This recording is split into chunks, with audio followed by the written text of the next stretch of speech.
देखो नाज़रीन ब्लास्ट हो गया जी बहुत ज़्यादा तो यह कोई चीज़ डिगी है जी। यह पता नहीं हुण जहाज़ आ की चीज़ आ, इसका कन्फर्म नहीं हो रहा वा कि मिसाइल सी जहाज़ सी की चीज़ सी।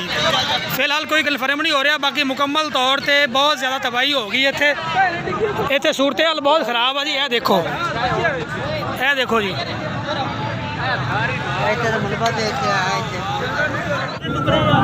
जहाज का टुकड़ा भाई जहाज डिगया जहाज जंगी जहाज डिगया देखो इधर हरा जा रंग लगा है यार सारा आ देखा दे आ लगा हरा रंग।